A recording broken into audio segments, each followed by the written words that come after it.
Dice Company contains fantasy violence, mature themes, and unapologetic bickering. No feelings were hurt in the making of it, but listener discretion is advised. Dice Company will always be free, but it's not free to make. Please consider supporting us on Patreon or Apple Podcasts and get access to our weekly roundtable show Extra Roll. Just follow any of the links in the show notes for this chapter.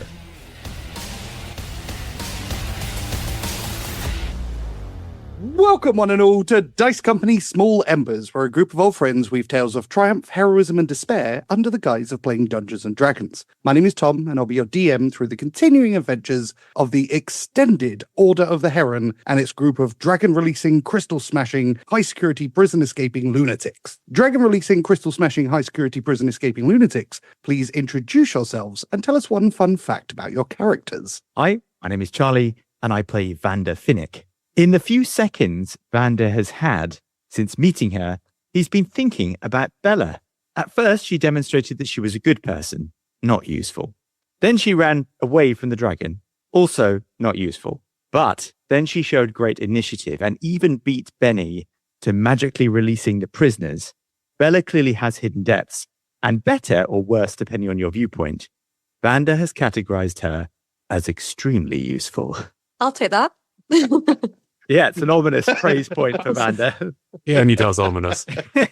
Excellent. Bella falls into the category of the other members of the Order of the Heron as being extremely useful to Vander. I don't know if that's good or bad yet, but I guess we'll figure it out. It's hugely good, I think. Okay. No, it means Vander can work out a way of manipulating characters. Hello, I am Dave, and I play Bennie Quez.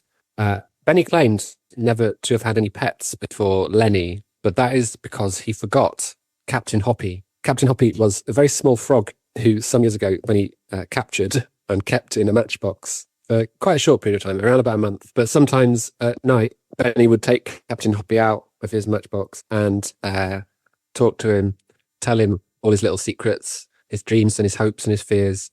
Unfortunately, one day Captain Hoppy escaped, and Bennie became weirdly and slightly paranoidly convinced that Captain Hoppy had escaped on purpose to find a way to learn how to somehow communicate with people and then reveal all of Bennie's secrets to his friends who would then laugh at him. He got over this in time. DM, please, for the love of God, bring Captain Hoppy back. Zombie Complete the Hoppy. circle. Did he have the rank of captain when you met him? He was already quite high up in the frog police. Yeah, he was a pretty big deal. He had epaulets. You kept him in a matchbox. That's the bit I can't. Tiny frog, quite a big matchbox, the ones that you can use to, I don't know, light a gas hob, which obviously don't exist in this. Fantastic. You're welcome. Hello, so I'm Beth and I'm playing Bella. I'm really excited to be here. And a fun fact about Bella is that she has spent most of her life surrounded by evil and she's been involved in some pretty awful things, but she still tries to see the positive and fun side of everything, and she is maybe more excited than she's letting on at the prospect of leaving her prison and getting to possibly adventure with this strange group of heroes. It's good that Bella's spent so much time already surrounded by evil. She's going to slide right into this group without any problems at all. Perfect. Say heroes? What heroes? Yeah, maybe wrong word there. I don't know. Subjective. Sue had it right with surrounded by evil. We do at least bring different kinds of evil. Yeah, there we go. And evil is subjective, right? Exactly. How would you feel about a friendship group? Yeah. A phenomenal Perfect. fact. Hi, I'm Izzy and I play Aurora Zeno. Having spent a few weeks in the fingers, Aurora could have been downcast and defeated, but she turned her thoughts inwards, focusing on her strong personal beliefs to help guide her through the darkness of that time. In fact, while chained up in her cell, she was praying to the god Isidore when Augustus entered the cell to rescue her. Needless to say that her faith has never been stronger. Ooh, foreshadowing. Let's move on before there's any follow-up questions. Hi, I'm Alex, and I'm playing evil paladin Augustus Zeno. And I crowdsourced my fun fact this week from our lovely social media followers, and I have chosen one from Adam Beltane, friend of the show, on Blue Sky, who said, as a child, Augustus was told that wasps made honey, and he got badly stung trying to get some from their nests. To this day, he still dreams of the taste of wasp honey. I love that our listeners are just as weird as we are. Right up there. Right up there. I do now dream of the taste of wasp honey. What would it be like? I feel like it would be bitter. A bit stingy. I was going to say like fizzy, maybe. Yeah. Yeah. Fizzy. like gelatinous Mountain Dew, something like that. That sounds awful. Maybe just my head canon. I don't know. That's now what wasp honey tastes like in my head. Please sponsor us, Mountain Dew. I think we should try and get sponsored by Big Wasp. There's a massive wasp lobby out there. The world is basically run by wasps. I don't know if you know this. You're using the acronym there. Oh yeah, no, I meant the insect. Yeah, but that probably makes a very better sense. political observation there, Albag. Yeah, no, I wasn't. I just meant the buzzy guys, the big stripy insects. They're not that big. The small stripy insects. Yeah, please cut this out. Hi, I'm Harry. I play Tok, an imposing sex-predate automaton. Tok has now successfully wrestled a dragon twice. So the fact that automatons are banned from human wrestling competitions, like the Thunderdome in Whiterun, is both slightly disappointing, but also entirely understandable. I knew it wouldn't be long before you started dining out on the fact that you've wrestled against a dragon twice. You've taken no damage in that time either. Oh, I should have put that in the fact. God. It's the most heroic behaviour we've ever had on the show from the main crew. Obviously, everyone else you meet is a real hero, but We're building up to it. Tok, secretly a paladin. ooh, I don't mind that actually. It's an Hey, idea. I'm the group secret paladin. Too secret, dude. Too secret. Rules. Some housekeeping. Remember to check out our Patreon, our Discord, our socials, and our merchandise, including the awesome dice created by Shelby Cat. All of these can be found in the show notes. On top of that, we are very excited to announce that our new sister podcast, The Tales of Kael Vala, launches today. This is a series of short stories and chapters told in audiobook format. Alongside the revamped character chapters for Augustus, Bennie, Papa Angamas, Tok, and Vander, is the first new episode called At the Sign of the Soulful Penguin. The Tales of Kael Vala is being overseen by the brilliant Richard Godden, who you may know as the voice of God on the show, and will mark the beginning of our main campaign's summer break. Patreon subscribers will receive all episodes of the Tales of Kael Vala and Extra Roll as normal through their feeds. So please check it out wherever you get your podcasts. Yahtzee! And remember, they have chosen cunning instead of belief. Their prison is only in their minds. Yet they are in that prison and so afraid of being taken in that they cannot be taken out, as we may discover in the next chapter of Dice Company.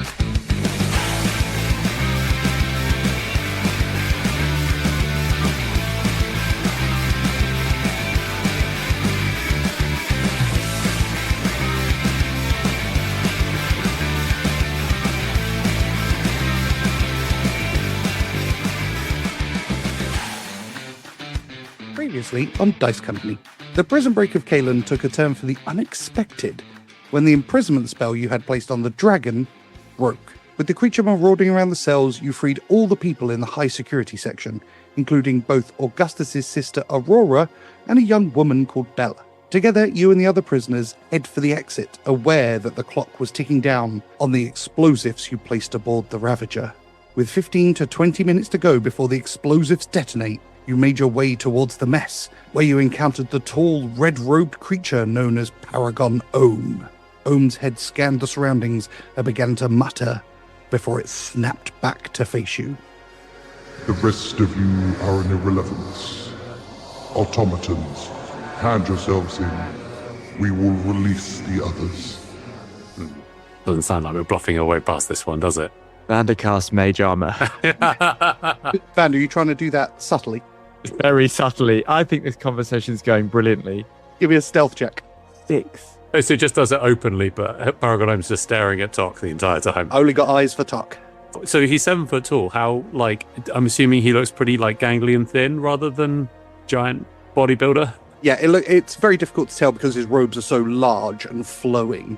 And whenever you've seen him move, he seems to float like he's not walking. But from the look of the chin, which is the only part you can really see of his face, and his hands, they're very spindly, pale with long nails. Okay, so Tok's going to grab him, basically do a wrestling throw and just yeet him back into the cell blocks behind us and then try and get through the door. Roll for initiative, everyone, please. Oh, God. That's bold. We'll have a bonus round for Tok. That might be our roll for initiative record. 6 for Tok. 9 for Vander. 22 for Bennie. 5 for Aurora. Bella got 5. 6 for Augustus. I really thought Tok was going to offer himself up to let us go. It was going to be a thing. A beautiful moment. But Yeah, slightly sullied by the fact we'd have gone, cheers. Give me an athletics check, please, Tok. Tok will be using his magically enhanced armor for this one, which will add 5 to that to make an 18. It's not very good for Ohm. Tok steps forward and grapples the tall, slender figure of Paragon Ohm, who looks shocked. Tok is going to try and yeet Paragon Ohm in this direction. You can see the arrow towards the cell blocks that we've where we've unlocked the doors, in the direction of an angry black dragon. So he's going to move over and try and chuck him into sort of the corridor between the cell blocks. As he does so, he's going to shout loudly in Draconic, "Lord Dragon, this is your jailer." To my genuine surprise, I'm double-checking throwing rules. I will need the DC for the dexterity saving throw, please, Tok. So that will be 19. Ooh, Well, because he used the magic armor, so he's real strong at the moment. that's an 11 for Ohm, which is a fail. So he will use a legendary resistance to pass that check instead. Tok will move towards Gunner Bear and yeet him in this direction, hopefully catching the eye of the dragon over here. Give me a persuasion check, please. I really hope on this one. 18. Tok steps forward and grapples the shocked Paragon Ohm. The rest of you watch as he drags Ohm towards the cells, his slender arms flailing as he's thrown 10 feet towards the black dragon. In midair, his body contorts and spins into an upright position, and he slides to a stop on both feet. Tok speaks in Draconic, and behind Ohm, the dragon roars. So that is the bonus round of combat out of the way. Bennie at the top of the round. Bennie sees what Tok is up to and glances around first at the dragon to see if that appears to have had any impact. There does not appear to have been any change in the dragon's behaviour. And then a quick glance at the door to see if I can get any kind of impression of what that looks like. The door to the mess is a double door that is wide open. From the vantage point that you're looking at the moment, you can't see any people beyond it, which would make sense because it's quite late at night. Okay, so Bennie is going to shout, "Everyone, through door!" and then make a move to here. And then, once he's kind of out of round the corner, he's going to direct Missy to go and flutter around the dragon and try and irritate it and draw it towards Ohm. Smart move. So as you sprint into the mess, Bennie, you can see that the large room with all the tables is currently empty. There is a closed door to the west and other double doors. Having studied the blueprints, you know that this continues your path on the way out of the fingers. Missy's distraction works, and the black dragon is distracted by her squawking. It turns to face her and bites at her. In a puff of feathers, Missy is bitten and swallowed whole by the black dragon. Farewell. The distraction does seem to have worked, however, and the black dragon is now looking down the corridor, and it begins to stalk towards Ohm. Well, this could go really badly wrong. And it's got its breath weapon back.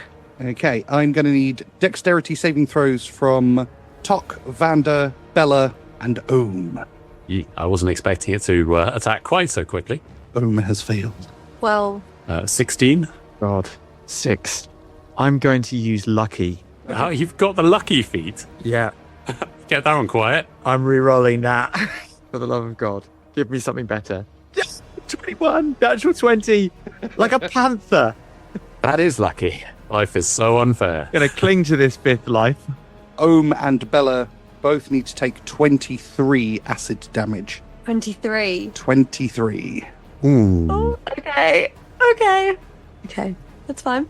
As you've seen before, the dragon's maw opens and reveals a swirling bilious green acid, and with a roar, the breath blasts into a handful of prisoners, escaping from their cells and rushing past Ohm. They fall to the ground dead under the weight of the damage. The breath hits Paragon Ohm, covering his back in potent acid, which sizzles. The attack nearly catches Tok and Vander, but both are able to summon surprising dexterity to dodge the majority of the acid. But that does leave poor Bella to take the full blast straight in the chest. Thanks, guys. Go team! Welcome to the party. Tok's armor also glowing blue proves to be somewhat resistant to acid damage, and he takes half of that damage yet again. Beautiful. Take 5 damage then, please. I didn't think the dragon would get the next attack. Sorry, everyone. Yeah, I didn't think it was going to be that quick. I guess they roll high on initiative. It's Paragon Ohm's turn. Oh, dear. This may have been a poor decision. He focuses his ire on Tok, and Tok alone. Having brushed off the dragon attack, his head scans the dead prisoners' bodies before him. Tilting his head back as he chants, Ohm stretches his arms out and fires a deathly ray at the sweetheart. Please say you took counterspell, Charlie. 17. His armor class of 22. 22! So that'll be a no. Oh! Ohm looks frustrated and fires again. 21! Oh! So Tok's feeling rather chuffed about having made himself a +1 magic shield at the moment. And having failed the second time, he fires for a third time. Oh, God. With a 15, which is a miss. So 3 blasts of black energy fly towards Tok. And Tok is able to defend himself with his blue glowing armor and his shield, which just deflects all 3 bolts. The saliva dripping off of the chin of Ohm as he shouts in anger. It does not have to be like this, automaton. You can save their lives if you surrender. And he is going to use his movement to float into combat with Tok. Next up is Prisoner 1, who rushes to stand alongside Tok. He draws back his ancient, slightly rusted fists and launches a 1-2 punch at Ohm. The first attack is dodged, but his second strike cracks Ohm on the jaw, dealing 5 bludgeoning damage. Stand off, Ohm. It's over. You've lost already. Vander. Okay. Seeing the events unfold in front of him, Vander turns in the direction of Ohm, dodges nimbly to the side of Tok, and then casts Lightning Bolt, which I think I've lined up for Ohm and the dragon. Dexterity saving throw. It's a fail for Ohm and a fail for the black dragon. Please roll for damage. 27 damage. 27 for both of them. That's tangible. And for my bonus action, Vander is casting Misty Step. Vander extends his hand and casts Lightning Bolt, which shoots past Tok, catching Ohm and then ending in a piercing blow to the dragon. As his hand retracts back to his staff, Vander then disappears in a puff of mist and reappears just on the inside of the door, out of harm's way. I'm so delighted that I'm not the only person running away. Thank you. Thank you, Charlie. I was imagining more of us would run away, to be honest. I was feeling quite bad when Vander stepped bravely into battle. Yeah. It's like, now he chooses to be a hero. Ohm is going to use one of his legendary actions. He looks again at the dead prisoners on the floor, raises his hands wide, and the bodies are wrapped in a black mist. With a jerk, their limbs begin to move as all 4 are raised from the dead before you. Oh, dear. They are stood between Tick, Augustus, Aurora, and Bella. Tok. All right, I assume we're going to try and book it rather than how bad's an attack of opportunity with Paragon Ohm going to be. Okay, Tok is going to grab the automaton, the ancient automaton next to him, and hightail it for the door. And he's going to assume that everyone else is going to follow along with us. He won't be able to make it entirely out in one turn unless he takes the dash, which, to be honest, I think he probably should. He'll grab the automaton, take the dash action, make it through the door. Tick's coming with him with whoever Tick was holding. I think it was Khailian. Attack of opportunity from Paragon Ohm, who casts another Deathly Ray for 18, which misses. And the 2 zombies... Oh, I'm not feeling confident about these zombies. If I'm honest, guys, I don't think these zombies have got what it takes. Kick him in the balls, Augustus. Tok, having scooped up Prisoner 1, runs away from Ohm and past 2 of the recently summoned zombies. All 3 creatures take a swipe at the charging automaton, and all 3 miss as he is able to make his way into the mess, carrying Prisoner 1. Brave Sir Robin. Augustus, with Stephen Sakura under one arm, it's your turn. I'm left in here with a dragon, all these monsters, an injured Bella, and my sister. I mean, I would recommend you leave. Peanut gallery! Tricky. I'm going to cast Aid, which adds 5 hit points to Bella, Aurora, So anyone who's full health, the hit point maximum goes up by 5 as well. And then... Nice, thank you. Cheers, bro. That's all right. And then Augustus is going to shimmy, like dummy a ball kick at this zombie who's in front of him to try and distract the zombie, and then run for the door and obviously shout to Aurora to come with him, obviously dragging the people that they're assisting out of the prison. You have a clear run as both zombies have taken attacks of opportunity, so they cannot attack you as you run past. I love the idea that Augustus thinks that word must have got around amongst zombies, that he's like the real one for kicking zombies in the balls. So just a little feint is going to put the fear into them. You mean in the zombie lunchroom? Yeah. This got shared about. They speak of little else there. I don't know what they'll be eating in the zombie lunchroom. Probably Tok's menu. Human flesh. Technically nutritious. Aurora. So Aurora's going to grip the tiefling tighter and is going to follow Augustus and dash towards the mess. Actually, she's going to get there slightly ahead of him and alongside Bennie. Bella. Everyone's run away. Yeah, everybody else has run away and left me on my own. Which zombie would get an attack of opportunity? This one down here, the one to the south. Okay, so Bella's gonna spin around and fire an Eldritch Blast at that zombie. Actually, 2. I get 2 beams. So she's gonna do the first one and then straight away fire the second one. And then as soon as she's done that, she's gonna try and bolt for the door. So let me roll for that. Okay. Okay, so first one is 20. Is a hit. Please roll for damage. 1d10 plus 5 per beam. So, okay, so that's 9 plus 5. So that is going to be a 14 on the first one. And I'm firing them both at that same zombie. And then the second one is a 5 plus 5. So the second one's a 10. So 24 points. Bella. Amazing. Please tell us the story of how you killed the zombie. Okay, so she's going to realise that she's the only one left in the room. Kind of panic, but also kind of just go into boss mode and fire 2 Eldritch Blasts straight at this zombie, get rid of it, and then, run straight out of the room, not even looking back.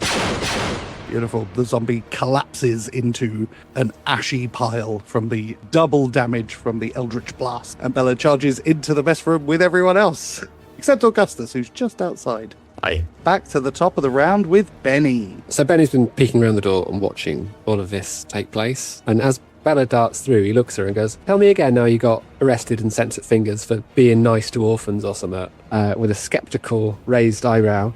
But then he sees that Augustus is still outside. So what I would like to do is try to use my mage hand to haul Augustus inside. I like it. I'm not going to lie. I like it a lot. It's got a picture of Augustus being picked up by the back of his coat behind his neck. With an invisible hand as well. Yeah. I like it so much I don't think we even need a check for that. Bennie, your invisible mage hand, you guide it using your fingers. It floats around, grabs Augustus by the scruff of his incredibly expensive collar and drags him 10 feet into the room with you. And then I use my real hand to slam the door and turn to one of these mess tables here and I say, "Someone help me stack these against the door." Give me an athletics check, please. That is 2. His only weakness is weakness. Strength is my weakness. Bennie, having dragged Augustus in, shut the door, then asks for help and begins to try and pull at a table. And the rest of you can see him in a squat position with his hands gripped around the end of the table. And he's really straining as hard as he can. And the table has not budged 1 inch. Anything else, Bennie? That's fine, thank you. That's what I wanted to do. Ohm is going to use another one of his legendary actions. From the west end of the mess room, a blue magical door appears. And stepping through it is Paragon Ohm. Having cast Dimension Door. Goddamn wizards. Well, at least we're all standing in a bunch. That can't be a problem, can it? Yeah. And now it's Ohm's turn. Having stepped through the Dimension Door, he floats calmly towards you. When we are finished, your impotence and failure will be laid bare for the world to see. Ashes and dust. How important is your friendship? Worth your life? Worth all your lives? We shall see. Word has been sent. The Emperor and his children approach. With both hands raised, he summons a swirling fog around you all. It begins to spew forth from nowhere, filling the eastern end of the mess hall, as he casts Cloud Kill. Oh, well, shit. Constitution saving throws from all of you, please. 1 for Vander. 8 for Benny. 14 for Bella. 16 for Augustus. 12 for Aurora. creatures are affected even if they don't need to breathe, which is poison. That seems to suck. I think I've got resistance to poison, don't I? For poisonous character, does that help? Yeah. So, advances saving throws. Hashtag stay toxic. Okay, 23 for Tok. Bella, Augustus, Tick, Prisoner 1 and Tok have all succeeded.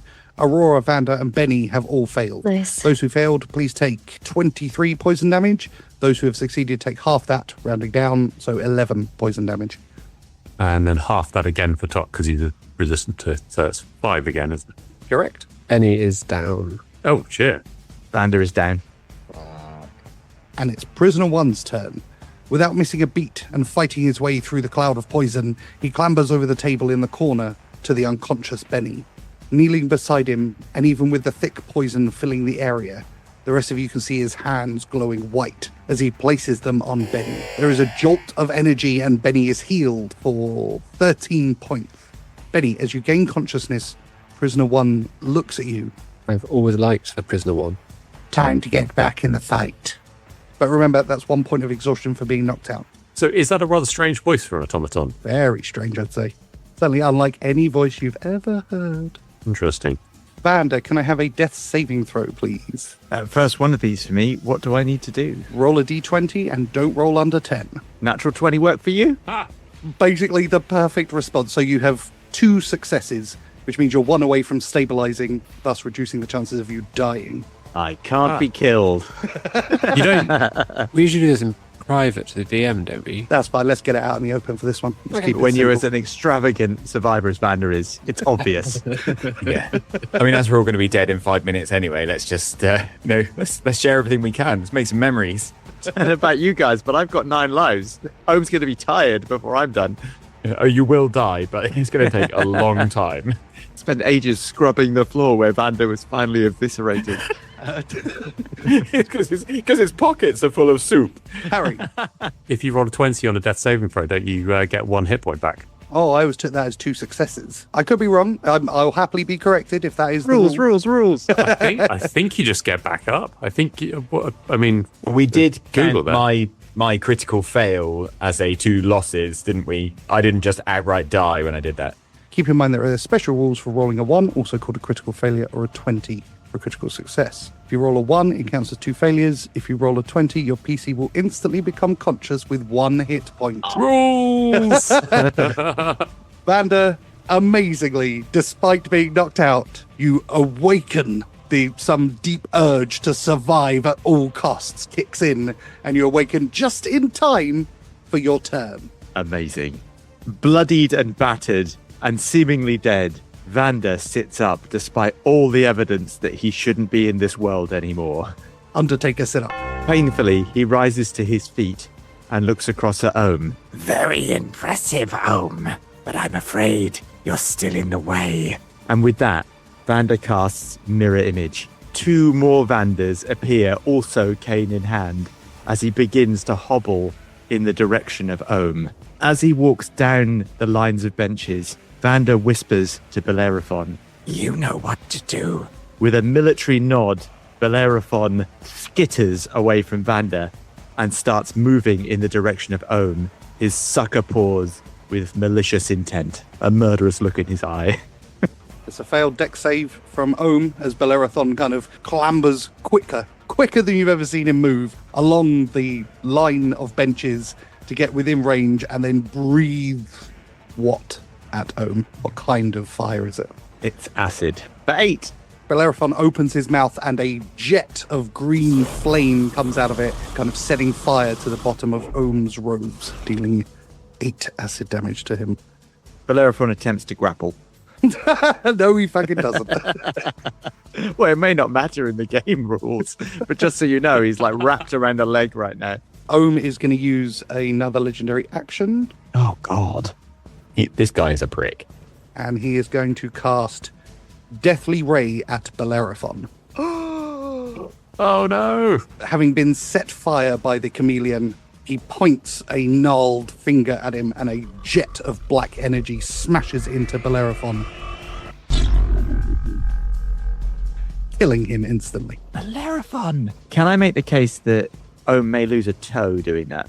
What? And Bellerophon's latched to his foot. He's grappling. I mean, He's not grappling. he is. He's mid-fight. Hashtag lizard grapple. Tog and Tick. Okay, Tok and Tick are going to advance on Ohm. We're taking out their airlocks and firing as they go. Tok is going to take the lead. Tick's going to make it just behind him. They're going to give cover to the people behind them. And both are going to fire their... Tok, unfortunately, rolls a natural 1 on his first for 9, but it automatically misses. The second shot is a 21 to hit. Which hits? For 11 damage. And Tick also fires. He only gets a 12 to hit. Which misses. Ah, okay. Placing Khailian down on a bench, Tick and Tok load up their airlocks and fire 3 high-propulsion pebbles at Ohm. 2 miss, but the third strikes him in the chest. To the slightly more perceptive members of the party, the things, you can see them like rebounding when they miss off the walls. They glint slightly, a little bit shiny. Augustus. Hello. Good to be here. Augustus is going to take out his massive burning sword. He's going to cast Aid once again, this time on Bennie, Vander, and Tok. Amazing. That's 5 hit points and up 5 their maximum for those that aren't injured enough that they can get to that. And then Augustus is going to vault over this table, and then he is as a bonus action, he is going to cast Compelled Duel on Ohm. What? What is this? Nice. What a hero. What a paladin. What a paladin. Augustus raises the gigantic burning sword and levels it at Ohm and says, "Your emperor is not here to protect you now." Badass. You'll notice I've gone out to the side to try and draw fire away from the gaggle of unconscious misfits at the back. So you'll notice that everyone is spreading the hell out right now. Yeah.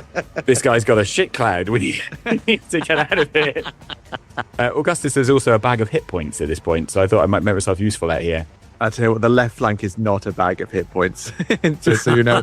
Well, yeah, I'm aware. I almost cast Sanctuary on Vander here, but... Other than you thought the holy water would burn, presumably, or... Well, I'd stop you from attacking. Just a loose agglomeration of meats at this point. Aurora.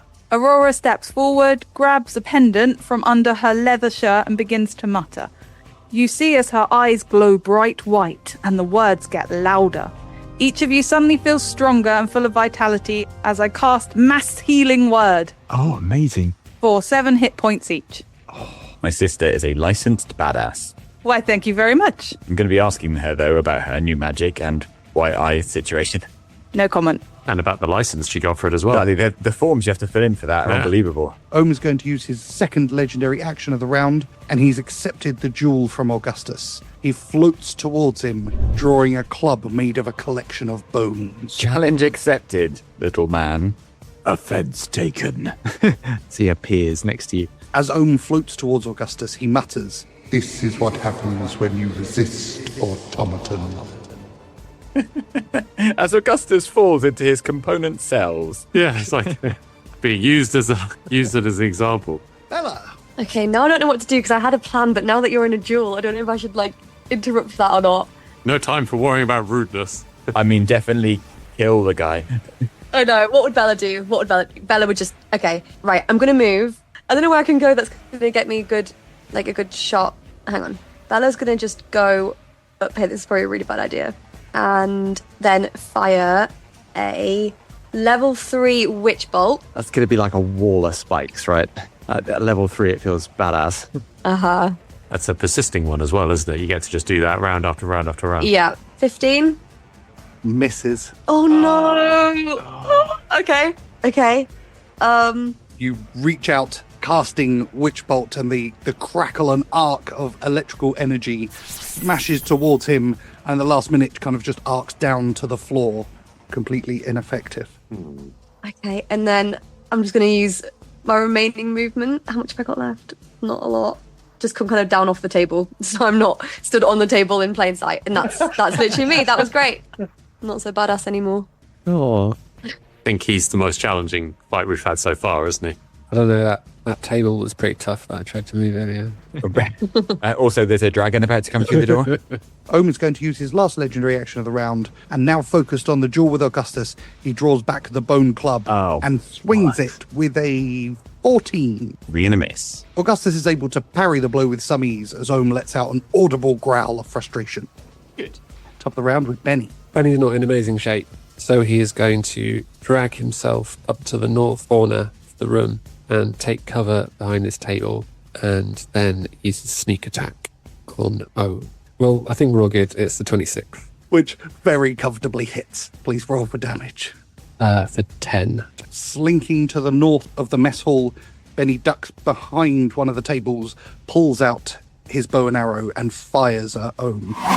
Ohm needs to take saving throws as well, doesn't he? To avoid being pinned. It's a dexterity saving throw.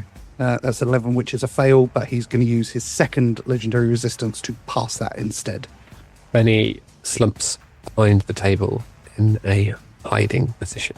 You all hear a loud bang against the door as something heavy tries to break in, but the doors manage to hold against the attack for now. Who is it? Not today, thank you. Maybe if we say go away. Yeah, hang on. What does the guy say? I do not want anything. Go away. It's Paragon Ohm's turn.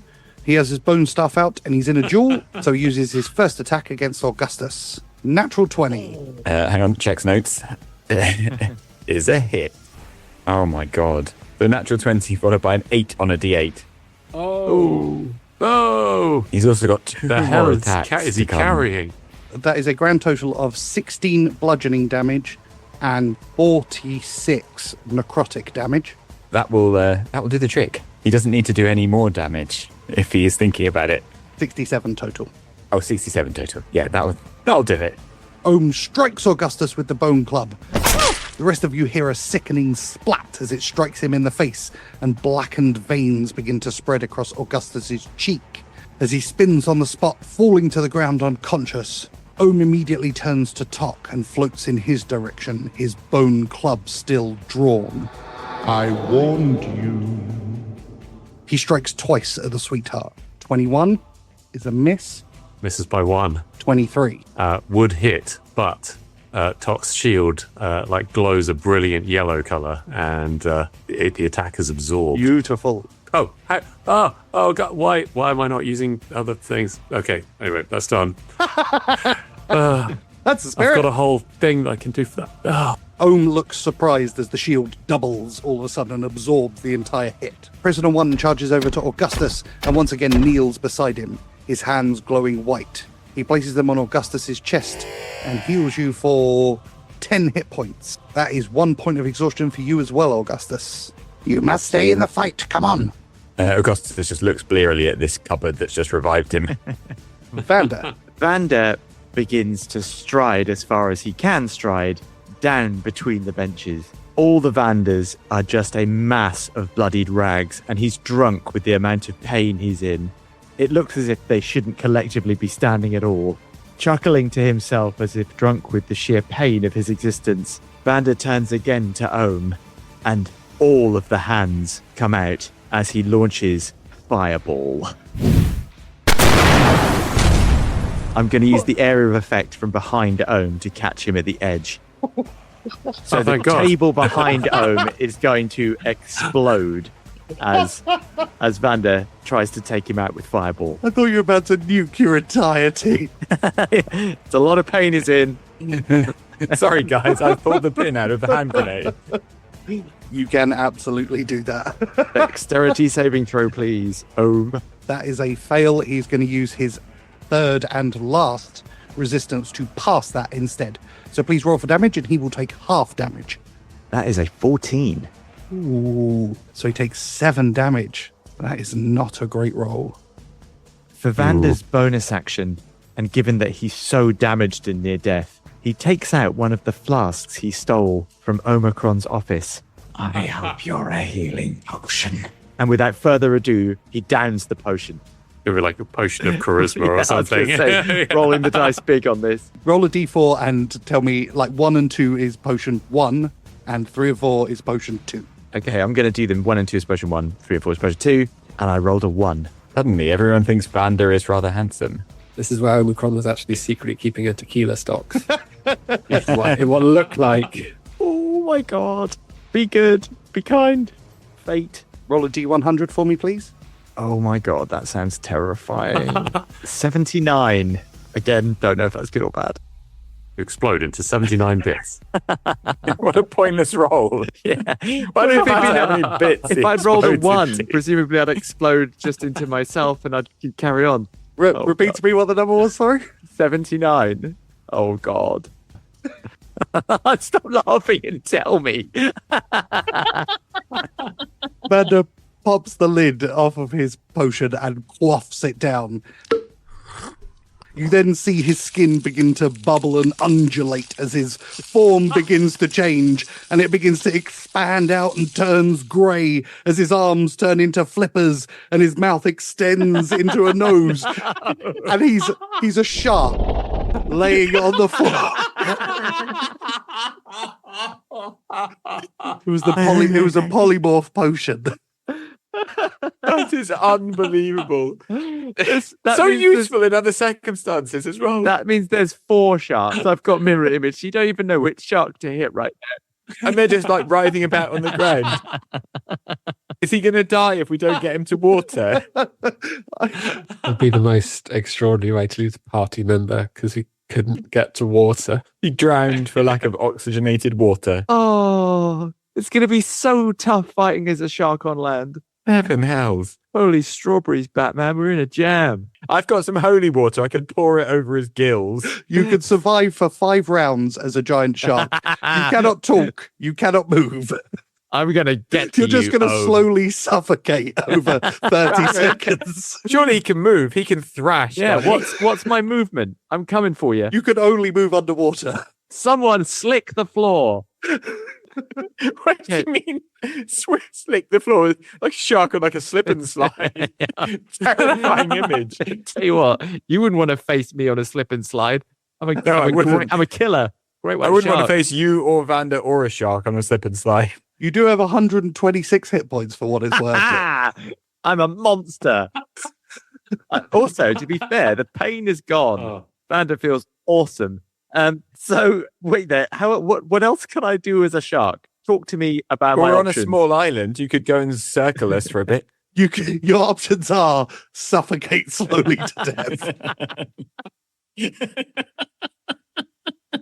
How do I stop being a shark? Nope. Oh, it suffocates You slowly wait to for an death. hour. Guys, I need Yeah. a vet. Here's the full list of your options. A, suffocate slowly to death.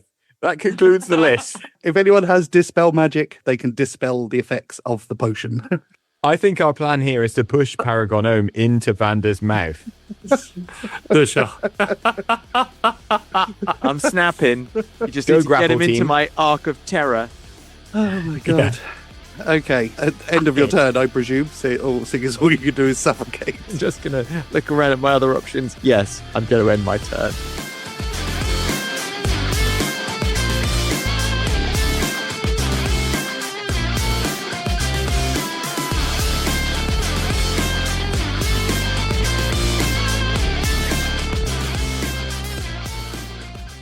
Ohm is going to use one of his legendary actions, and he is going to hit Tok with the bone staff. What a dick. 20 is not a hit, however. Do I want to try and... I mean, I don't see how we don't do this. Tok is going to use his first attack to grapple Ohm.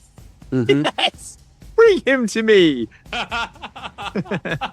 It's narratively important that you take him to Vander. Tickle assist on this, so I get advantage on the roll. Yeah, Tok's armor will again glow blue. The score to beat is 21. Ah, that's a 19. You attempt to grapple Ohm, but his slender body moves out of the way, avoiding the grapple. Yeah, fortunately, Tok has 2 attacks, though, so he's just going to do it again. Fantastic. The score to beat is 21. Oh, god damn it. Aha! But this time, Tok's getting a 22. You have successfully grappled Ohm. Okay, so Tok and Tick are both going to, much the same way as the dragon, grabbing both like the upper body and the legs, they're going to walk over and try and post Ohm into a giant shark. I'm tempted to ask you which giant shark you're taking it to, but that might be a bit mean. We're all going to bite. Okay, so they're there, and Ohm should be being posted into this giant shark. Thus allowing Vander to attack on his next turn. Indeed. Unfortunately, that was Tok's Almost. Yeah, that was his entire turn. I need the other one of those potions so I can become Mecha Jaws. Could have been so many. I mean, could have been so many things. You could have been a dinosaur. One of them was a dinosaur. I mean, I really am a dinosaur. I just lack bones and legs, right? Give me bones, legs, and breathing apparatus, and I'm back. As one of Ohm's legendary actions, he's going to attempt to get out of the grapple of Tok. Okay, so that is a straight up, again, Dex versus strength check, isn't it? Oh, 8 is the score to beat. Okay, can I do this? Can you not do it, is the question. So with Tok's glowing armor, he gets 17. Yeah, that's fine. Ohm is unable to escape from your tight grip. Right, Augustus. Do I move at half speed now? Oh, fucking hell. So I can't get to him and attack, can I? I have not yet been able to reach my enemy and be standing to hit him with anything. Do not throw a dagger. I repeat, do not throw a dagger. There are other people nearby him. 33 gigantic sharks. I have skin like sandpaper. Could gently sand Ohm to death. And my eyes are already rolling back in my head because I'm ready for the attack. I'm also running out of oxygen. Close to fuck all I can do here. Okay, so I'm going to hobble in a sort of drunken, blood-soaked, apparently half of my face has been shriveled up. Oh, hang on. Is compelled duel still a thing? No, because he was knocked down. Oh, okay. Like Chumbawamba, I got up again. Reference for the teenagers there? Yep, one for kids. And then... In the fuck off. In the absence of better ideas, I am going to bless Tok, Tick, and my shark friend Vander. Awesome. Amazing. Very nice. I'm just staggering towards my enemy, looking really deranged. Aurora.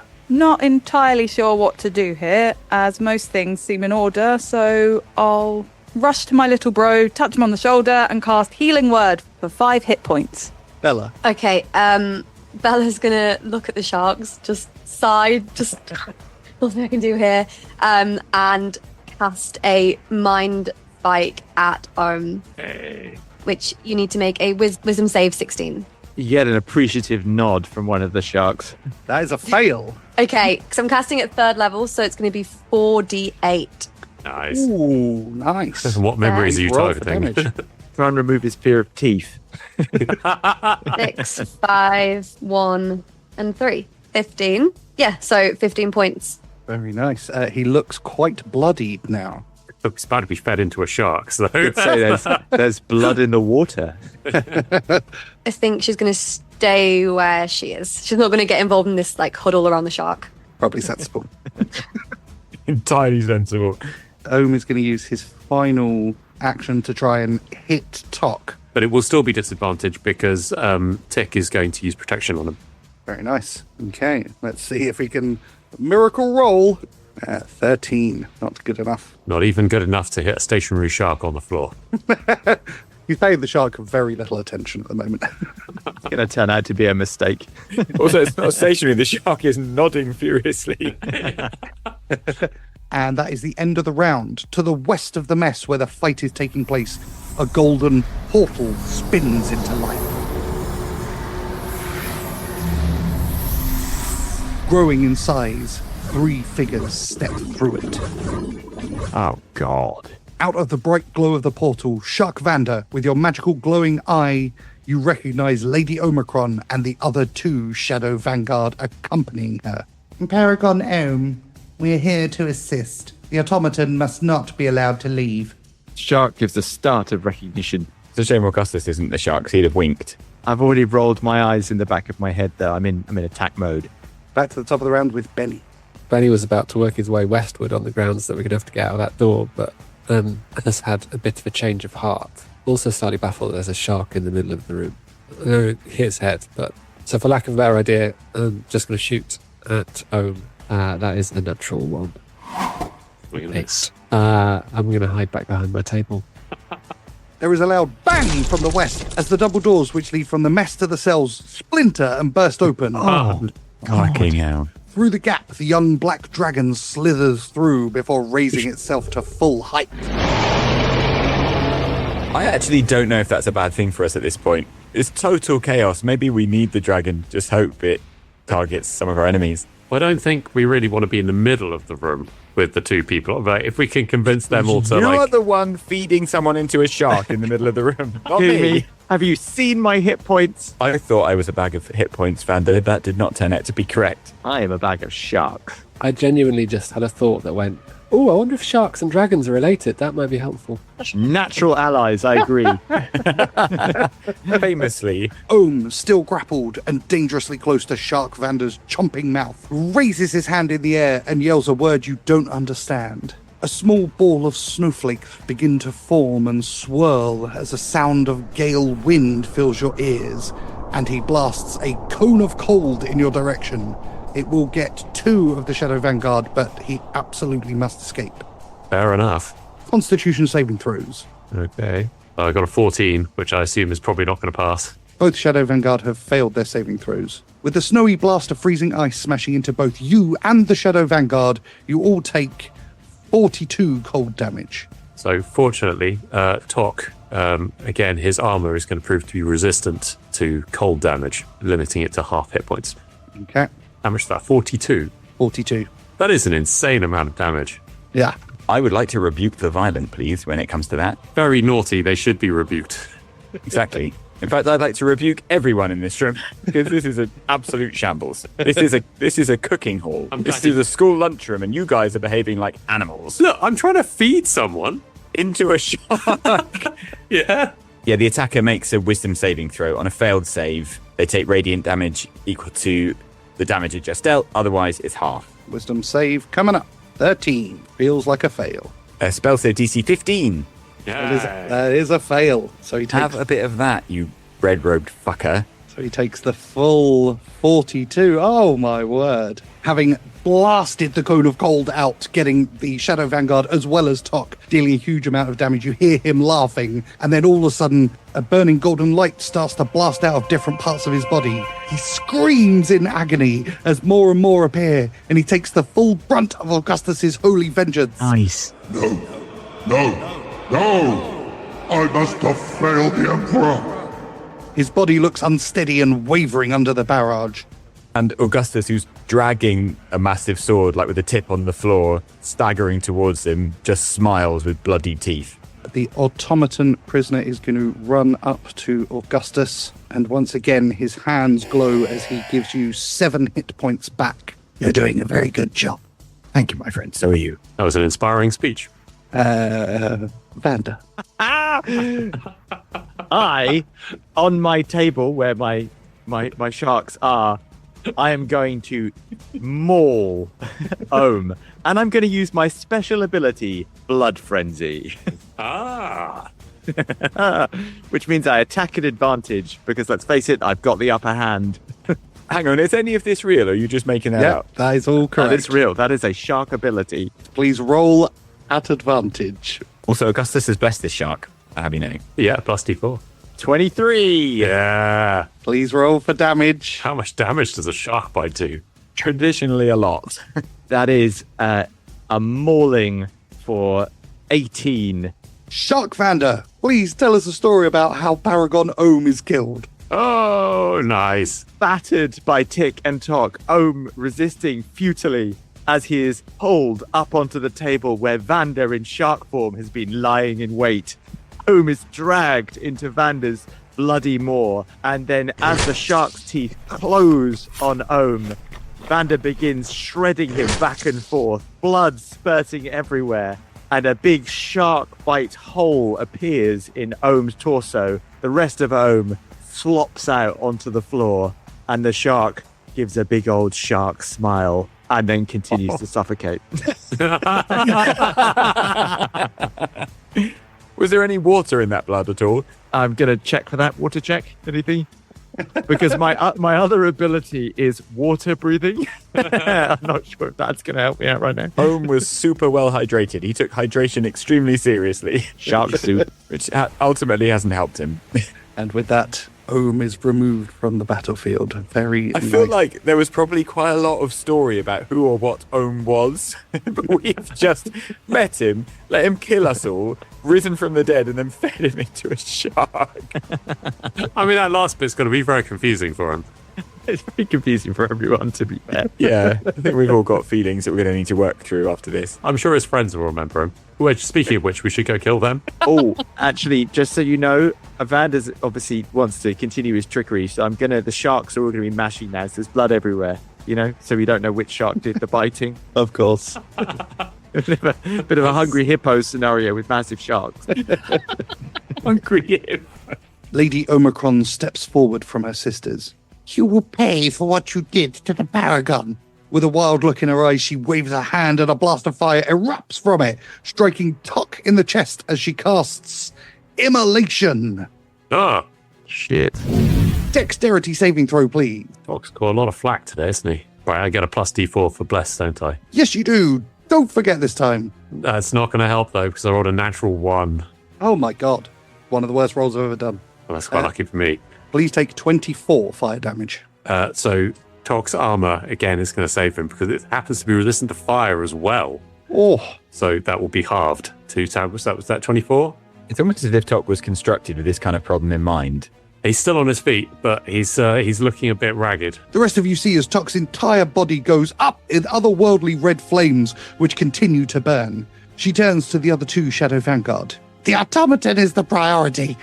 Kill the rest. I'm an endangered species. I was going to say, if she wanted to keep Tuck alive, immolating him was not a great move. Who said she was talking about you, Tuck? Well, yeah, that's a good point. She may be able to kill us, but the good people of the RSPCA will avenge me. The RSPCA will avenge me. Not traditionally the way that organisation works. Tuck. Oh, God. Okay, right. So first, Tick is going to try healing Tok using an oil that he's just going to literally just chuck a bunch of it over Tok. As it happens, you see little shoots and twigs and small leaves grow from the cracks between his armor. That will heal 14 damage. Very nice. He's still looking quite damaged. So on his turn, Tok and Tick are going to try and hoist one of the sharks and run it into the Shadow Vanguard.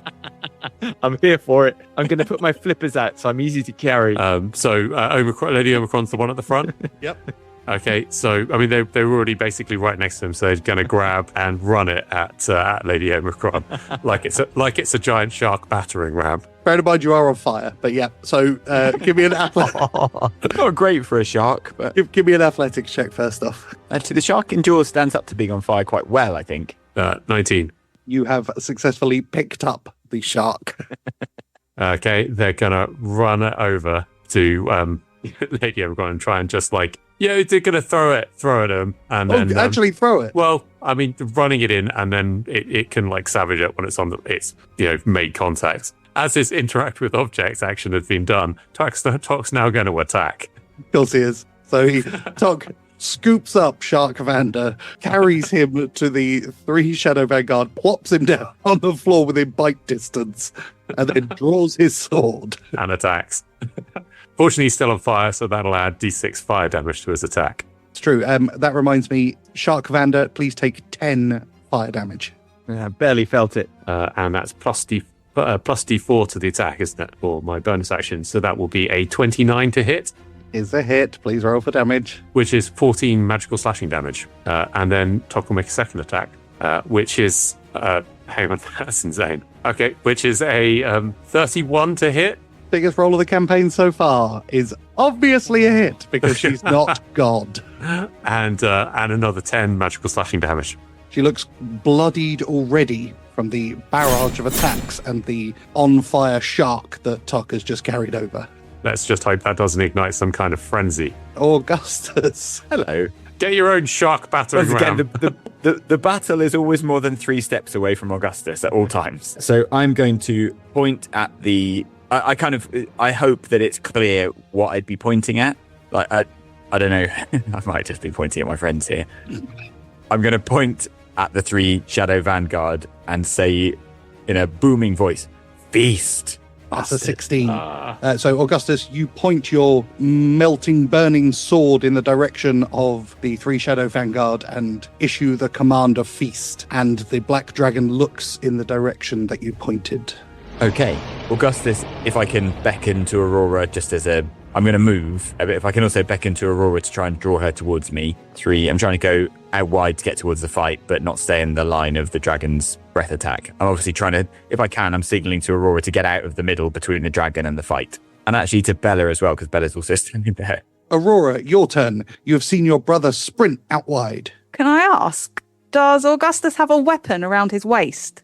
I believe he keeps both rapiers around his waist. Got it. Aurora is going to follow in his footsteps exactly, reach him, grab one of the rapiers from its sheath, Nice. continue moving into a dash, slide across the table Yes. to the second Shadow Vanguard, and adopt her traditional Denothlian dueling position, ready for a fight. He's definitely best sibling. It takes her entire action to dash to get there, though, so no attack this round.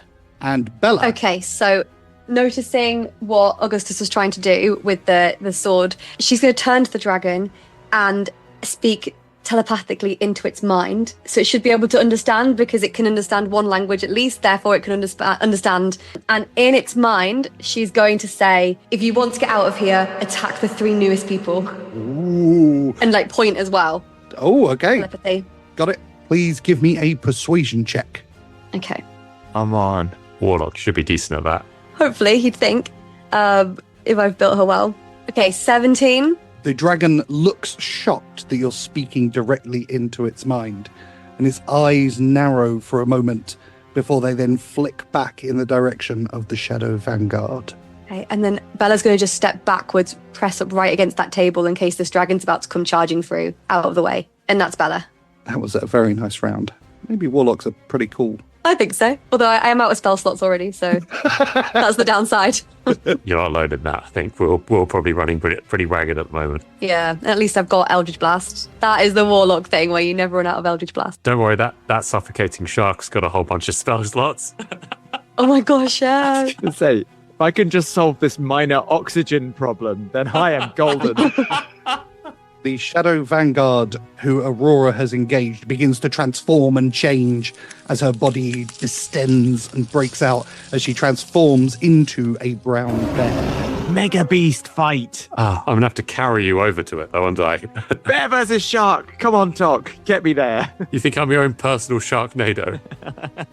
And can make 2 attacks against Aurora. One with a bite and one with its claws. Bring it on, bear. I've hunted bigger. The bite hits with 22 and the claws hit for 23. Shit. Having transformed into a bear, the Shadow Vanguard roars and begins to bite and claw at Aurora, whose duelist pose cannot stop the overwhelming power of the attacks.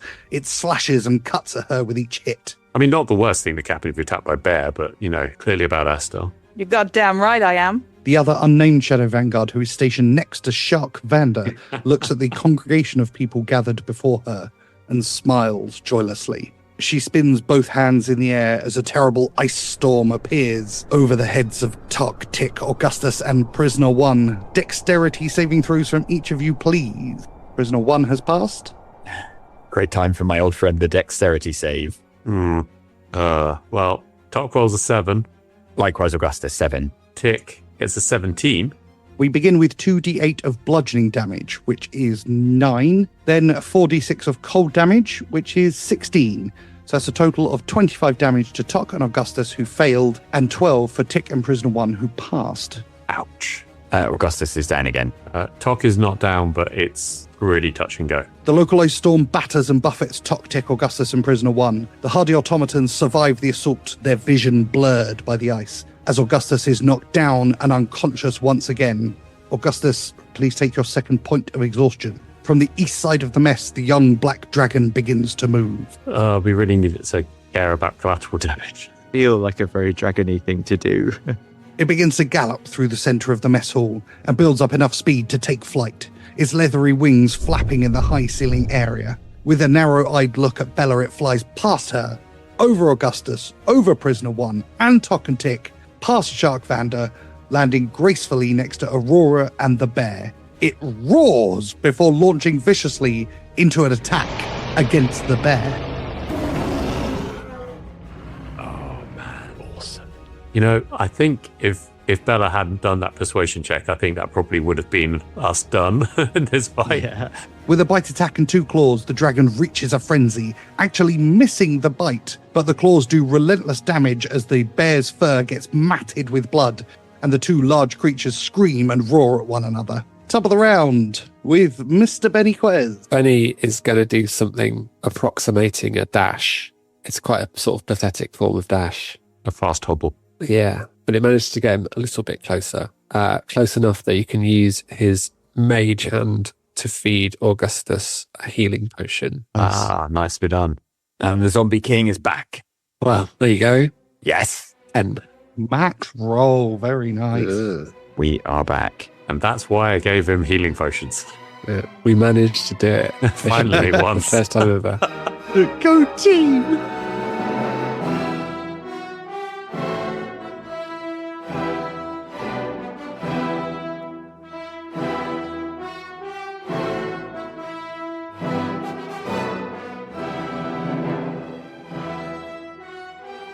Prisoner 1 is going to run back to Bella, and he is going to, once again, you see his hands glow white, and he heals Bella for 4.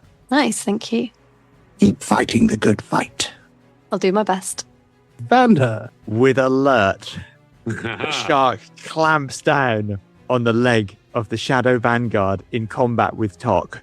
Okay, Lady Omicron. She's been bloodied, hasn't she? She has been bloodied. Interesting. Exactly, and with my amazing shark senses, I sense that. So, I'm going to again go into a blood frenzy. So my eyes roll back in my head as I'm going to start munching. So that is 23. It's a hit. Please roll for damage. 14 plus 6. So that's 20 damage of shark searing awesomeness.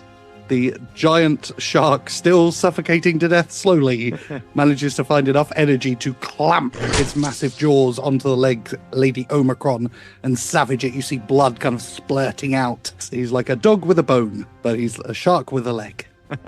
End of your turn, Vander, dare I ask? Yeah, it probably won't matter, but I have voluntarily closed my own gills.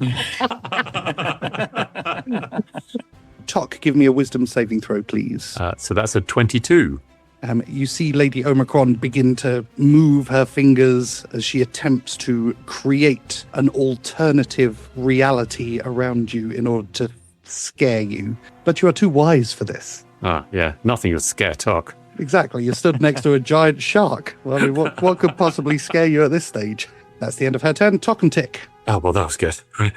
Okay, so Tick is going to carry on with some emergency repairs of Tok. 18 hit points back, which is really, really necessary. And Tok is going to lay into Lady Omicron with his sword. That is somehow another 29 to hit. Is a hit? Or 9 magical slashing damage. He attacks again. This time it's only a 22 to hit. Still hits. For another 9 magical slashing damage. For a total of 18. Total of 18. You see blood dripping down from her mouth. Her eyes are bloodshot. Her leg is still in the maw of the Vander shark to her right. And Tok's slashing damage has left her in a terrible state. In retaliation against the one who attacked her, she's going to cast Hellish Rebuke. Oh, no. Please, can I have a dexterity saving throw? That would be at 24, thanks to Bless. Which is 6 fire damage. 6 fire damage, okay. Doc's still looking pretty ropey, though. And I need an immolation-based check for you as well. Constitution saving throw. Correct. And that's a 21. Very nice. The speed and fury of Tok's attacks lead to a deadening of the immolation spell as the flames licking all over his body are finally extinguished. Augustus. Hello. Hello. So Augustus can now reach the fight. So I'm going to go 1, 2, 3 and step into here. Augustus is going to drop his double-handed burning sword and instead draw the rapier and shield so that he can provide protection to the people around him, especially Aurora. Nice. And do I have advantage on either the bear or the other one? Yes, I'll give it to you for the bear, for the dragon as well. So I'm going to focus my efforts on Omicron. Okay. So I will attack with the rapier. Do it. Finally, Augustus reaches battle. How bad can this be? 23. is a hit. Please roll for damage. 11 piercing. Augustus, please tell us a story. Augustus drunkenly staggers into the fight, dropping his sword, picking out his shield, squeezes between Tick and Aurora, and just jams his sword into the back of the Shadow Vanguard and just waits to see what happens.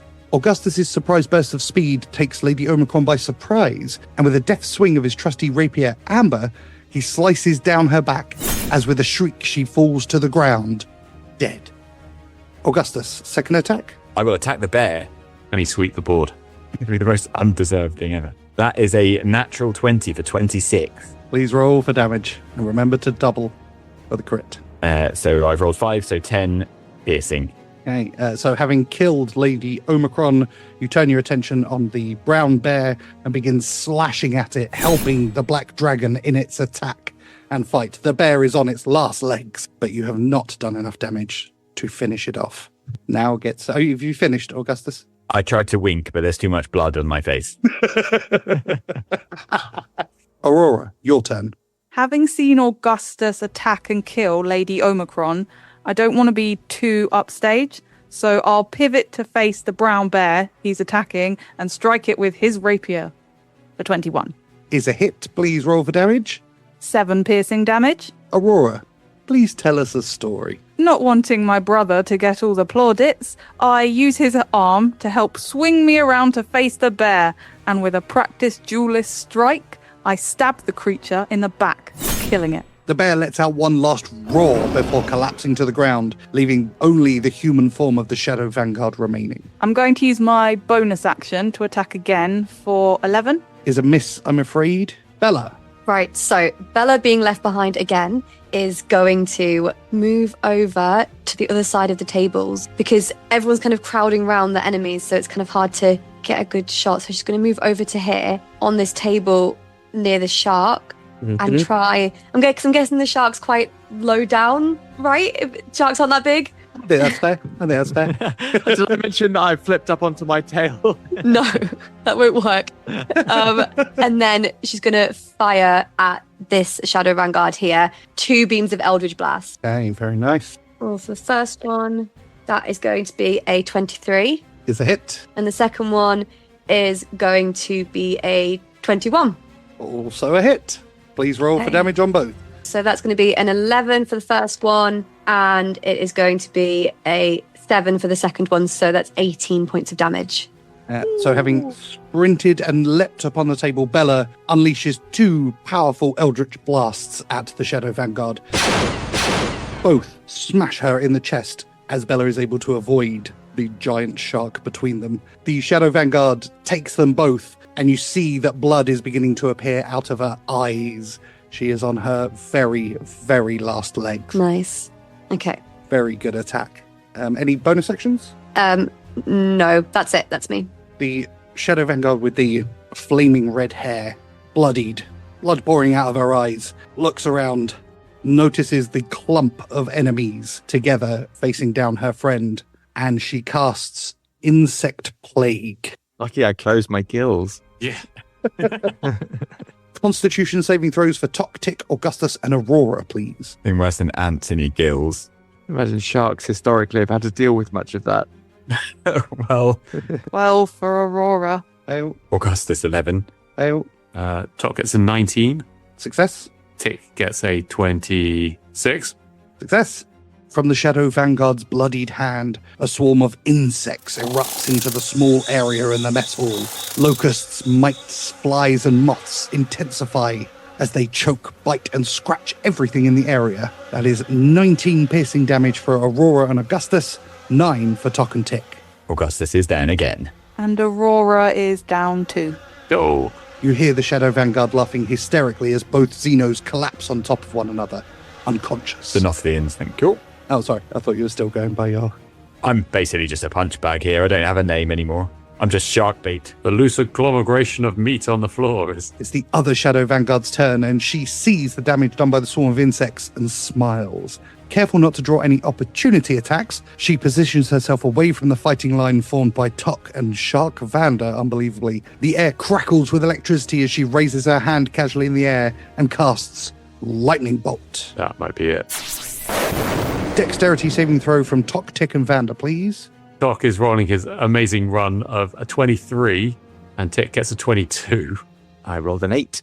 Might throw off my electromagnetic sensors for a while, but... That is 27 lightning damage to Shark Vander and 13 to Tok and Tick. It's 13. 13, yeah. 13 Okay. for Tok and Tick. Doc and Tick are both down. And finally, after countless attacks, any number of last-minute saves, use of every bit of magical tinkering and consistent building of defense, the mighty Tok, sweetheart to some, sociopath to the Empire, and the last great protector of the Order of the Heron, finally falls. He collapses to his knees alongside Tick, then to the floor with a clang. The light in his eyes dulled as the Shadow Vanguard laughs maniacally and the vestiges of the lightning bolt lit around his prone form. Hell of a run, Harry. That is some God's tier D&D we've just witnessed. With Tok, Tick, Augustus and Aurora all unconscious, Vander in shark form, and Bennie desperately trying to keep everyone alive, Prisoner 1 watches on, not saying a word as Vander's magical eye pulses. Meanwhile, the young black dragon, having defeated the brown bear, sees an opportunity of escape and bursts through the door to the west, into the kitchen, and takes flight through the door and to freedom. Bella, Bennie and Shark Vander, the air around you begins to hum with an otherworldly energy. A swirl of vibrant pink light starts to form, spinning faster and faster. A portal materializes, its edges shimmering with iridescent hues, casting a rosy glow across the room. Within its core, the pink light churns and spirals like a vortex. Without warning, Tok is lifted off his feet. His metallic form twists and turns in the torrent of energy. Helpless against its pull, he is drawn inexorably towards the heart of the swirling pink maelstrom, disappearing into its depths with a flash, leaving behind only the fading echoes of the portal's hum.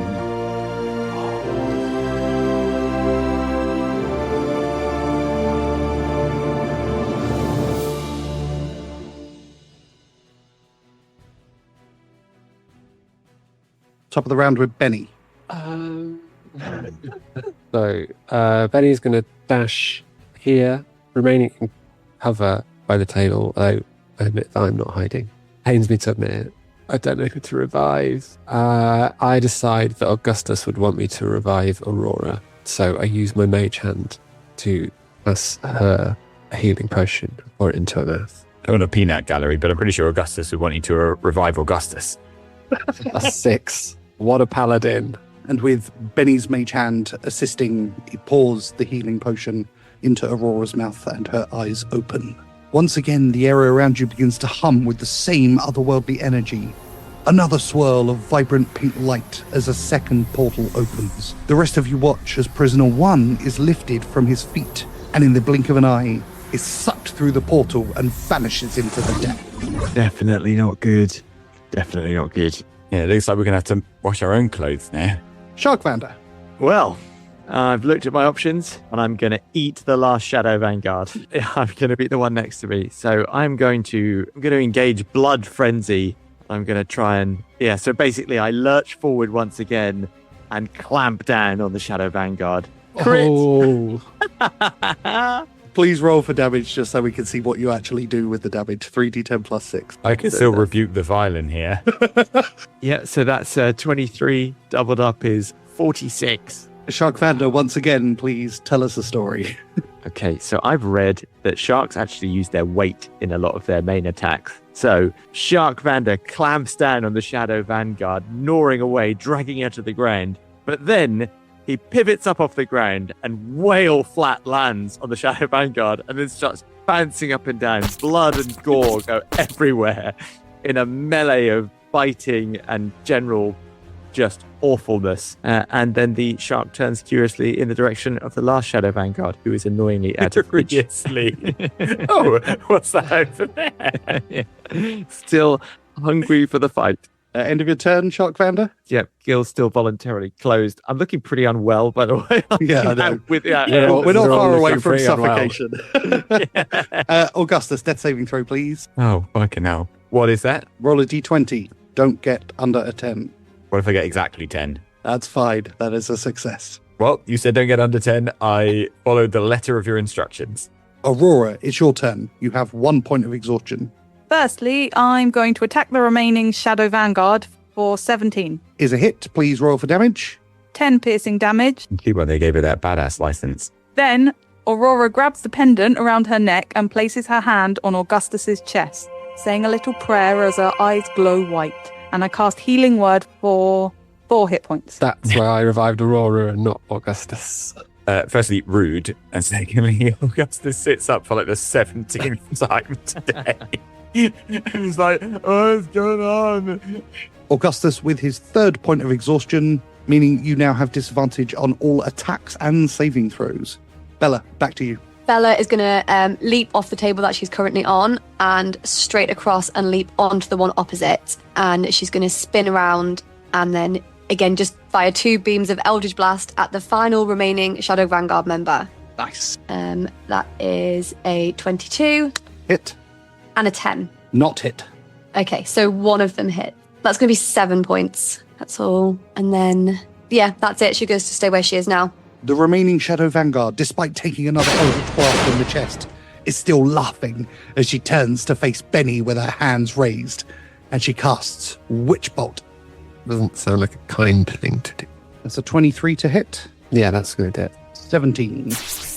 Bennie is still standing, but extremely wobbly. A 3rd swirling pink portal appears behind Bennie.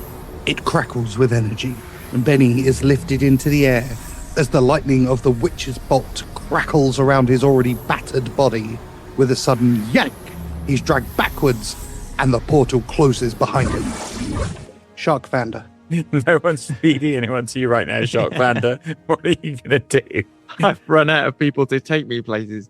By my count, I'm pretty oxygen deprived at this point. So I think... You have a hallucination about your childhood. Yeah, so I'm going to... I guess I'm just going to cast around in the gore, flip around the place. And, I'm in my death throes. So that's my plan for this round. And at the end of your turn, the rest, those of you still there, hear the kind of death rattle of the giant shark as it finally suffocates to death. Bursting and revealing Vander once again. Does Vander's tummy now have loads of Shadow Vanguards in it? We don't talk about it. Okay. One for the Patreon subscribers.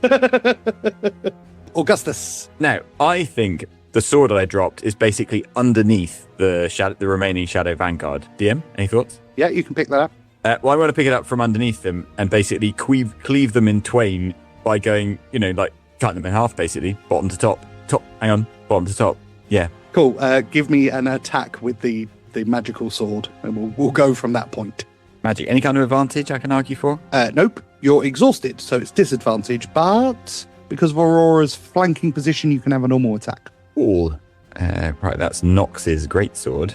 22. Is a hit. Hey! Please roll for damage. That would be 12. You bring Nox's greatsword up from the floor, slashing into the thigh of the Shadow Vanguard, who screams in pain and looks furiously in your direction. I return that furious look with a wink and slash again, bringing the sword downwards now to try and cut into the top of the shoulder and cut the person in half, kind of crossways like a sash. Remember when we started and you were fundamentally opposed to being violent towards people? Over those days? I am still a pacifist. Thank you very much. A lapsed pacifist. Yeah, sometimes I fall off the wagon. Okay. 22. Is a hit. Please roll for damage. 13. So you slash down into the shoulder, causing a deep wound. There's another shriek of pain as she has surpassed looking bloodied and is now very much on her last legs. I just feel terrible. My bonus action. Aurora. I would like to take the traditional duelist position and strike the Shadow Vanguard with both attacks. The first for 18 and the second for 20. Both hits. Please roll for damage. That's a total of 16 piercing damage. Aurora, please tell us a story. Exhausted, bloodied, and worried about my brother, I slash once with Augustus's rapier across the Shadow Vanguard's face, and then I spin into a final stab straight through her neck. I whip the rapier out of the wound with a flourish, slide it into my belt with a slight bow to my former opponent. I feel slightly embarrassed about my bloodthirsty drunken clubbing at this point. Bella, Aurora, Augustus, and Vander. You are stood on the mess hall, covered in the blood of the fight. Tok, Bennie, and Prisoner 1 having been dragged into portals, and with Khailian, Stephen Scora, and Everline by the east door. What would you like to do? Is the portal out somewhere? Where's the portal that opened? Portal's gone. The portal's vanished after each person went through it. Vander shuffles forward. Brothers, there is no time. Soon the Ravager will explode. We must revive Tick and make our way to the exit, after which we can work out what happened to the others. Bella's gonna walk over and join everyone else as well and say, did you say something about an explosion? Yes, a little failsafe we instigated before this rather unusual escape. Okay, and how long's left? I would imagine seconds, says Vander, missing about 32 of the teeth he previously had. Right. So how about we go? Agreed. Can I revive Tick in some way? Can I do anything? I can help. And Aurora grabs her pendant and casts Healing Word on Tick. 8 hit points. Okay, once he gets up, he will start performing repairs upon himself. Augustus says to Vander, go and release your red sparks. Tick, come with me. And then Augustus goes back down the room towards the unconscious people on the floor, and I guess in his current state probably just grabs them by a shoulder and starts pulling them along the floor back towards the exit. Okay, Tick will copy Augustus, but we'll try and pick 2 people up on each shoulder, or 1 person on each shoulder. Yeah, so Augustus will drag 1, and if Tick can take 2. Vander, meanwhile, all the Vanders have passed through the doorway and are making their way with all shambling haste towards the exit. Bella's going through the doorway as well. Okay, so Bella and Vander, while the others are scooping up people, you head out into the night air. Aurora joins the 2 of them too. Snow is falling heavily, but even with the semi-blizzard conditions, you can see the Ravager up in the sky overhead. The 4 Vanders at the same time raise a hand into the air, and red sparks shower into the night sky. And now the cavalry. With the sparks bursting into the night sky, it barely takes a minute before, through the gloom, sailing through the air at high speed, is the Sterling. It spins sideways at top speed, landing perfectly on the snowy ground with a skid. From the poop deck, Otis and Tok's automatons lower the ramp and allow you entrance aboard. From inside the fingers emerges a hobbling Augustus carrying Stephen Sikora, while Tick carries Everline over one shoulder and Khailian over the other. You all board as quickly as you can. Otis! Vander shouts in the night air. We must go with all haste. Yes, Vander. The ramp is lifted and you exit into the night sky at high speed. Stood on the poop deck together, Augustus, Aurora, Bella, Tick, and Vander. You watch as a massive explosion happens.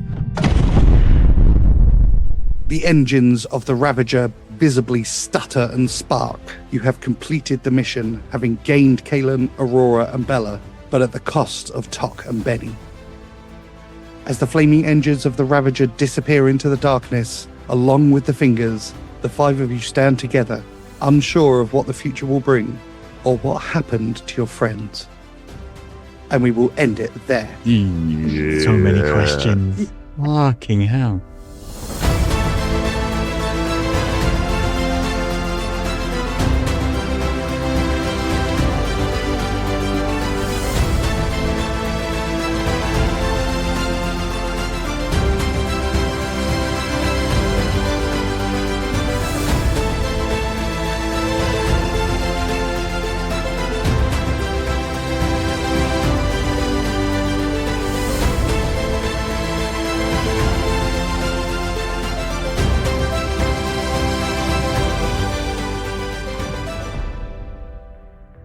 You've been listening to Dice Company's Small Embers, starring Dave Windust as Bennie Quez, Alex Morrison as Augustus Zeno, Charlie Blackadder as Vander Finnick, and Harry King as Tok, with Tom Patrick as your Dungeon Master.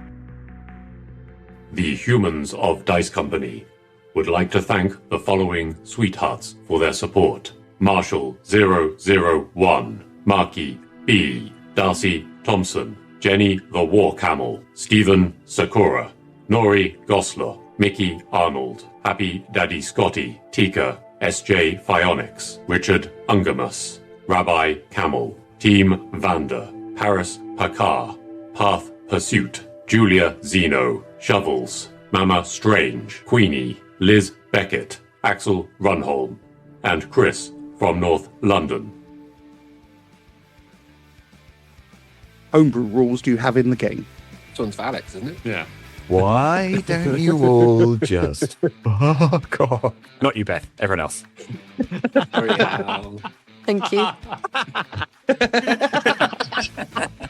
Don't worry. Probably by the end of the episode, we'll all be just as rude to each other. But everyone else is being mean to me. Deservedly. Sorry, Beth, I should explain. We dance whenever I say Dice Company like that. Okay. That's a very strong... The music goes in there.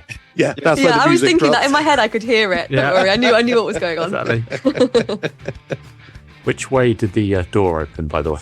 The door opens towards you, where you currently are. It's that classic thing, if you try and barricade a door and someone just opens it back the other way. Oh God, Hazmat, your doll. You've moved it. It's now approaching He hasn't. you. He hasn't moved it. No, they've been there the whole time. Good Lord. You're obsessed. It's obsessed. I'm just observing. Or it's just somehow thought he's just going to start dancing for some reason. He begins Russian dancing. His mind has been poisoned. He's quite mad. Okay, so a creature which runs out of breath or is choking can survive for a number of rounds equal to its constitution modifier. Vander, what is your constitution modifier, please? No, it'll be the shark's constitution modifier. Thank God, because I think yours is -1. Yeah, I died died before my a minute flippers ago. touched the floor. Yeah. I choose to pre-lose. This is what Jaws would be like if in the film some of the humans had been working with the shark. Did you not see that subtext in Jaws? Clearly the mayor of Amity Island was on Jaws' side. It didn't need a bigger boat. They needed less human accomplices. Yeah, he was on a pay-per-human contract. Yeah, she barely. She doesn't appear to have noticed. Is that a bear pun? It's a bit brutal. Yeah. This is a solemn moment. Sorry. I mean, there's a. Yeah, okay. You win. You told me to take the world seriously. Things are not looking good for the good guys. I mean, the bad guys. Yeah, psych. The Empire's been good all along. I don't know whether I've just been rescued by an ally or that was like the Emperor stealing I Tom. feel like it might be the second. I feel like there was a lot of targeting of you going on. That's terrifying. Yeah. We don't talk about it. Okay. One for the Patreon subscribers. Well, the Patreon subscribers don't deserve that. They know what they did. They have subscribed to this terrible podcast as well. Lore. Thanks for listening. Please consider supporting Dice Company on Patreon, where for the price of a cup of coffee, you get access to a whole other show, Extra Roll, as well as an ad-free listening experience. The Dice Company Discord server, along with our socials, can be found on our Linktree in the show notes. If you enjoyed this chapter, please like and subscribe, and don't forget to recommend us to your friends. If you didn't like it, recommend us to your enemies. And we'll see you next time on Dice Company.